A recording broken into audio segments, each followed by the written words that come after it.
The Evolution of the Ancient Olympic Games by me. What were the Ancient Olympics and how did they start? The Ancient Olympics were originally a religious festival in honor of Zeus. There are many celebrations and ceremonies that took place during the Ancient Olympics in honor of Zeus. For example, during the middle day of the festival, a lot of cows were slaughtered in honor of Zeus. The first Olympics started in 776 BCE. The first winner of these Olympics was Coroebus the chef. He won the only event, which was a running event. The Olympics would continue on for more than 12 centuries. During this time, it evolved and developed a lot. So how did they actually evolve?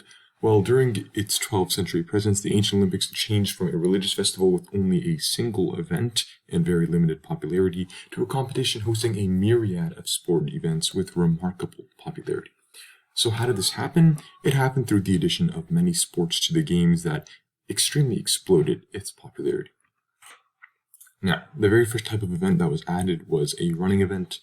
The first type of event introduced to the Ancient Olympics, it was called a stadion.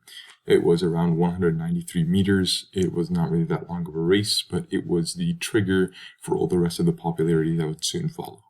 All running events after the stadion were multiples of the distance of a stadion or a stade, which was 193 meters.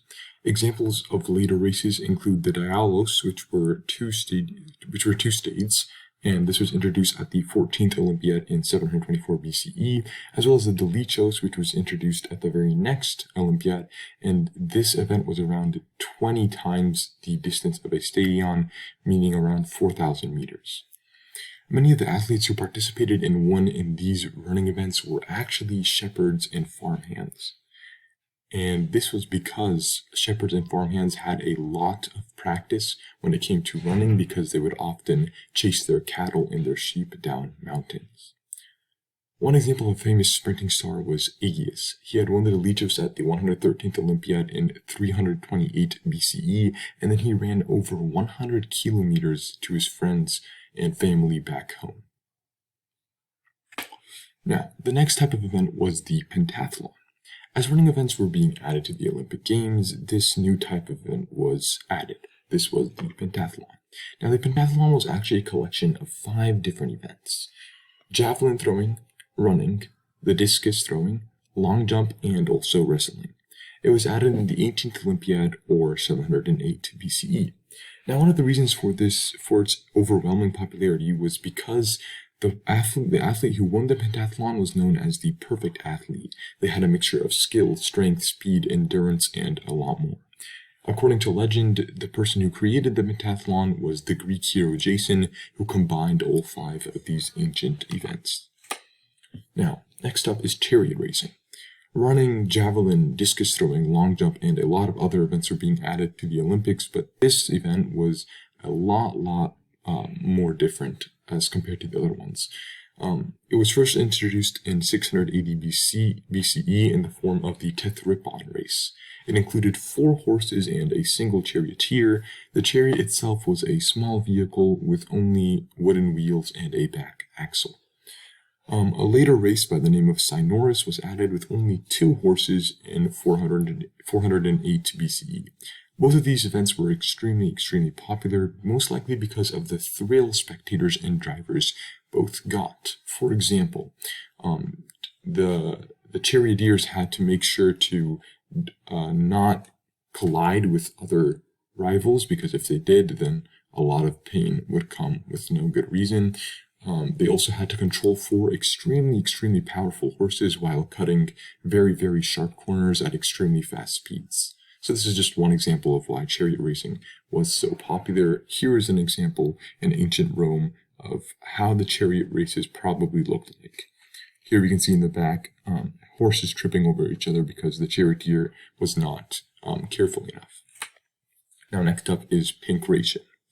This is the final event which really triggered the enormous popularity and evolution of the ancient Olympics, and this is probably because it was an extremely simple but brutal game. The only rules were no gouging and no biting. That's it. The game would continue until someone submits, and this was the extremely brutal game known as Pancreation. It was added in 648 BCE, or the 33rd Olympiad. It was an extremely brutal sport because one could only back out if they felt so much pain that they felt they could not continue. There were only two types of pancreation. Standing pancreation, which was used in preliminary rounds, not in the actual contest, because it was a much lighter version of the sport where someone would only lose if they touched the ground. And there's also ground pancreation, which was used in actual contests, which would only finish after someone submits to their opponent. So to illustrate just how brutal the games were, one of the most popular tales would probably be the tale of Aricion of Phegalia.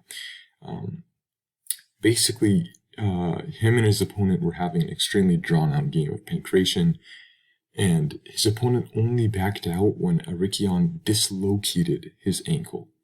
Right as he dislocated his ankle and was awarded the win, however, he drew his last breath. So Aricion died, but still won the event.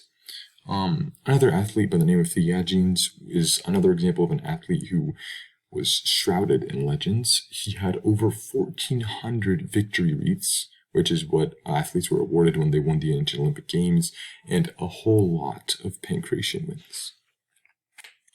Now, the conclusion: the ancient Olympics, which were originally a religious festival with only a single competition, evolved throughout the ancient Greek era to become a competition with many different sports and events.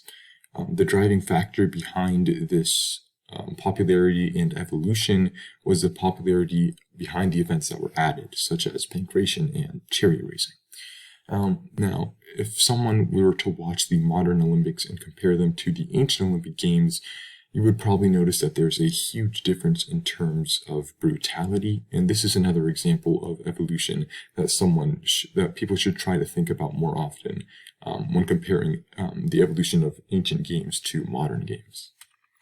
And that's it. Thank you for watching my presentation.